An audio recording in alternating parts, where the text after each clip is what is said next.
आज हमारे पास जो सोर्सेज हैं वो हमें शरीर के शायद सबसे बड़े इंजीनियरिंग चैलेंज के अंदर ले जाते हैं। हाँ, ये एक बहुत ही दिलचस्प विषय है। सोचिए, हमारे शरीर में खरबों कोशिकाएं हैं और हर एक को जिंदा रहने के लिए खाना और ऑक्सीजन चाहिए। और साथ ही हर कोशिका कचरा भी पैदा करती है, जिसे साफ करना बहुत जरूरी है। तो सवाल यह है कि ये सब होता कैसे है?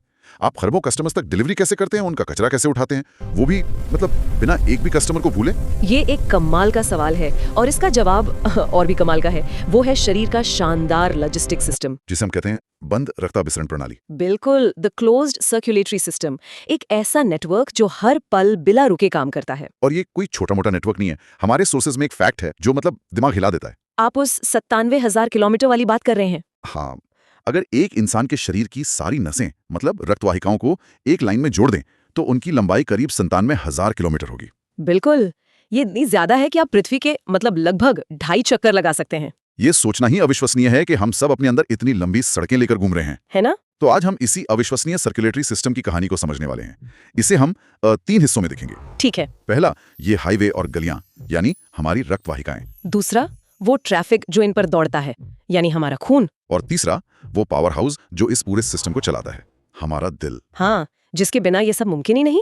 तो चलिए शरीर के इन हाईवे से ही शुरू करते हैं। जरूर। इस पूरे नेटवर्क को समझने का सबसे अच्छा तरीका है इसे एक नदी प्रणाली की तरह देखना। नदी की तरह कैसे? सोचिए, दिल से एक बहुत बड़ी मजबूत नदी निकलती है।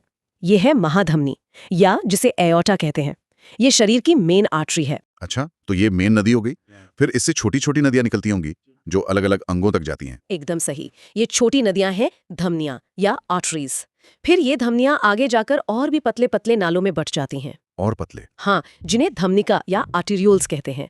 और आखिर में ये नाले इतनी बारीक धाराओं में बदल जाते हैं कि उन्हें सिर्फ माइक्रोस्कोप से दिखा जा सकता है। ये हैं केशिकाएं, कैपिलरीज। बिल्कुल, ये वो गलियां हैं जो हर एक घर यानी हर एक कोशिका तक पहुंचती हैं। तो ये तो हुआ डिलीवरी का रास्ता, पर वापसी का रास्ता भी तो होगा। हाँ बिल्कुल, डिलीवरी के बाद ये पतली केशिकाएं आपस में जुड़कर थोड़ी चौड़ी शिराएं मतलब वेन्यूल्स बनाती हैं। ओके। फिर कई शिराएं मिलकर एक बड़ी शिरा यानी वेन बनाती हैं और आखिर में शरीर की सारी शिराएं मिलकर वो सारा इस्तेमाल किया हुआ खून वापस दिल तक ले आती हैं। 2 मुख्य पाइपलाइनों से, है ना? महाशिराएं या वेना कावा। एकदम सही।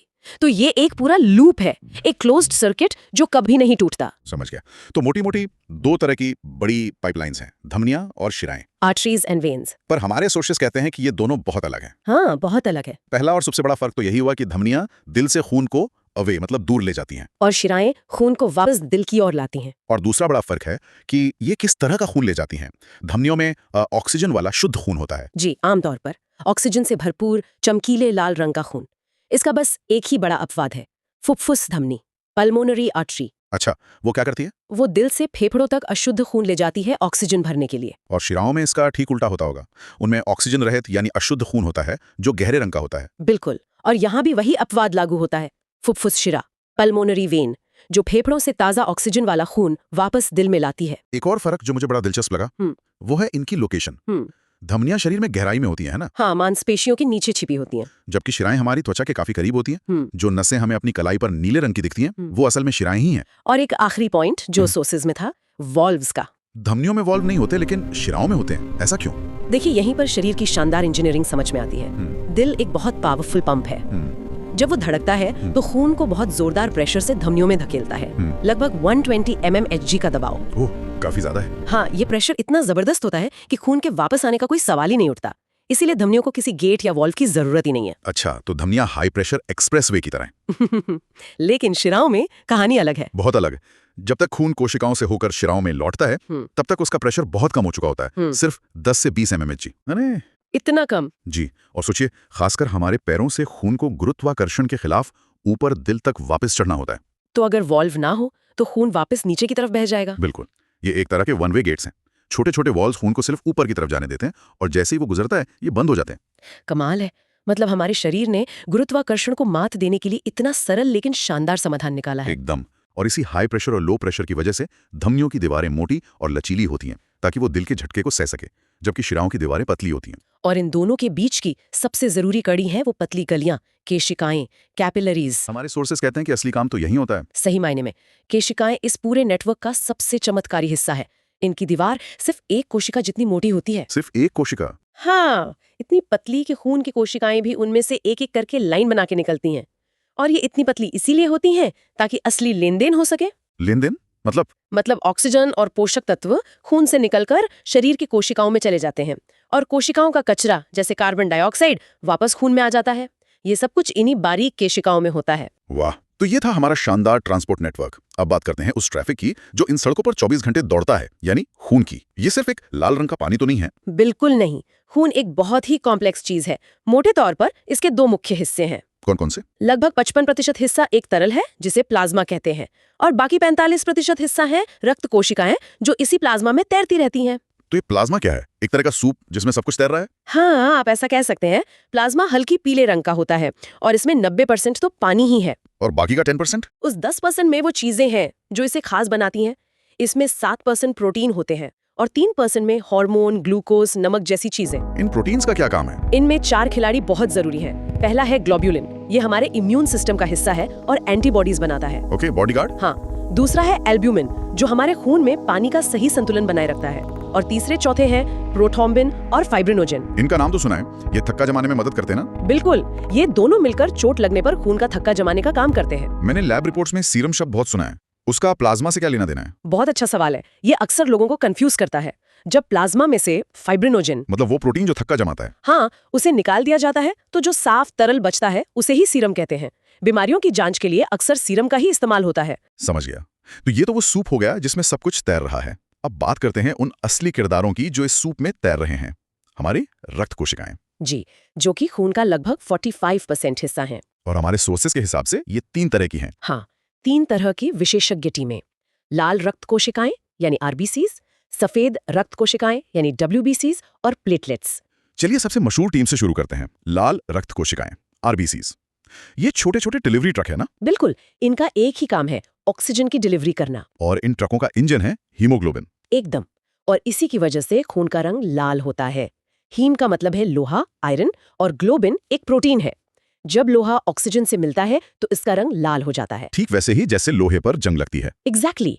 और एक हीमोग्लोबिन का मॉलिक्यूल अपने साथ ऑक्सीजन के 4 मॉलिक्यूल को चिपका कर ले जा सकता है। ये ऑक्सीजन के लिए एक परफेक्ट टैक्सी है। और इनकी बनावट भी खास होती है, गोल और बीच से चपटी, ताकि ये पतली से पतली नसों से भी निकल सकें। और इनमें न्यूक्लियस यानी केंद्रक भी नहीं होता। हाँ, ताकि ऑक्सीजन ले जाने के लिए ज्यादा से ज्यादा जगह बन सके। वैसे हमारे सोर्सेज में एक मजेदार फैक्ट था ऊंट की आरबीसीज के बारे में। हाँ, कि उनकी आरबीसीज अंडाकार होती हैं और उनमें न्यूक्लियस भी होता है जो उन्हें रेगिस्तान के मुश्किल हालात में मदद करता है। कमाल है। और ये डिलीवरी ट्रक कब तक काम करते हैं? एक आरबीसी का जीवन काल करीब 120 दिन का होता है। ये हमारी हड्डियों के अंदर बोन मैरो में बनती है। और 120 दिन बाद? 120 दिन तक शरीर में लाखों चक्कर लगाने के बाद ये थक जाती हैं और प्लीहा यानी स्प्लीन में जाकर नष्ट हो जाती हैं। इसीलिए स्प्लीन को आरबीसी का कब्रिस्तान भी कहा जाता है। एक तरह का रिसाइकलिंग प्लांट। बिल्कुल, जहाँ पुराने आरबीसी से लोहा निकालकर नई आरबीसीज बनाने के लिए वापस भेज दिया जाता है। तो ये तो हुई ऑक्सीजन सप्लाई की बात। अब आते हैं शरीर की सेना पर। सफेद रक्त कोशिकाएं, डब्ल्यूबीसीज। ल्यूकोसाइट्स। ये शरीर की सेना ही है।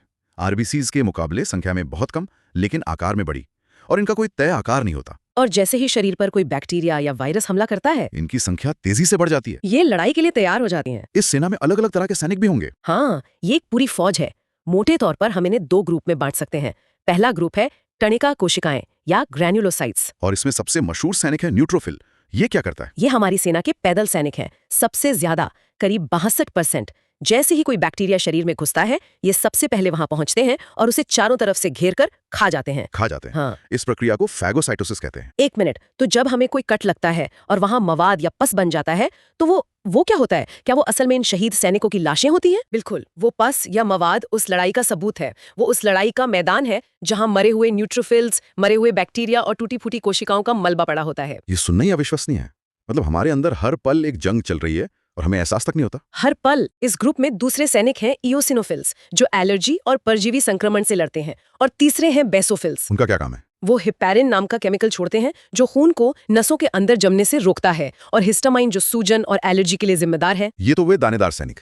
दूसरे ग्रुप में दूसरा ग्रुप है अकणिका कोशिकाओं का। इसमें 2 बहुत ही स्मार्ट सैनिक हैं। पहले हैं लिम्फोसाइट्स। ये हमारी सेना के कमांडोज या इंटेलिजेंस एजेंसी की तरह हुए। हाँ, आप कह सकते हैं। इनमें बी लिम्फोसाइट्स होते हैं जो दुश्मन को मारने के लिए मिसाइल यानी एंटीबॉडी बनाते हैं, और टी लिम्फोसाइट्स जो सीधे दुश्मन पर हमला करते हैं। और इनकी सबसे खास बात है इनकी याददाश्त है ना? जी, ये हर दुश्मन का रिकॉर्ड रखते हैं ताकि अगर वही दुश्मन दोबारा हमला करे तो उसे तुरंत पहचान कर खत्म किया जा सके।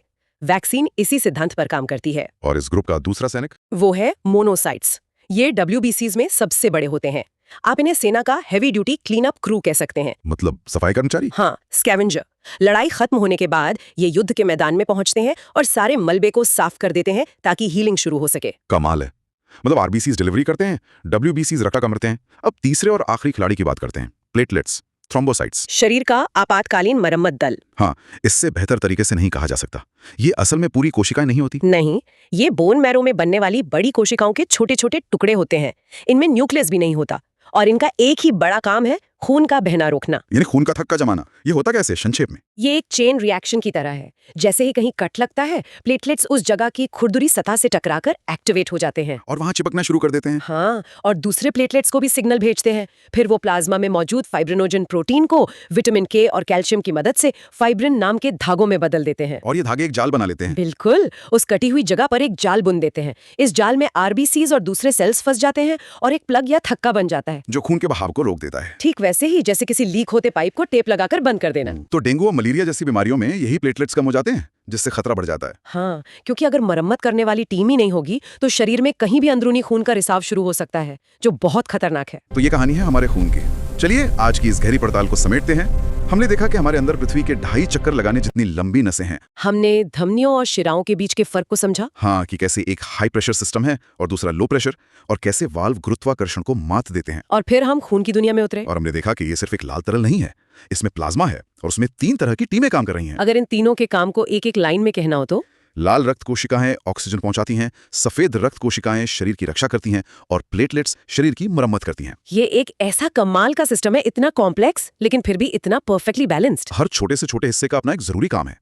इस संतुलन का जरा सा भी बिगड़ना हमारी पूरी सेहत को हिला सकता है। बिल्कुल। और आज की इस बातचीत को खत्म करने से पहले हम अपने श्रोताओं के लिए एक सवाल छोड़कर जाना चाहते हैं। हमारे सोर्सेज में लसिका तंत्र या लिम्फेटिक सिस्टम का भी जिक्र है। हाँ, ये एक बहुत ही दिलचस्प पहलू है जिस पर अक्सर बात नहीं होती। हमने आज रक्त परिसंचरण की मुख्य नदी या मेन हाईवे सिस्टम के बारे में तो बात की, लेकिन हमारे शरीर में इसी के समानांतर एक और रंगहीन तरल का नेटवर्क बहता है। तो सोचने वाली बात यह है कि ये छिपा हुआ सिस्टम हमारे ब्लड सर्कुलेशन सिस्टम के साथ मिलकर कैसे काम करता होगा, और शरीर के इस नाजुक संतुलन को बनाए रखने में इसकी क्या भूमिका हो सकती है।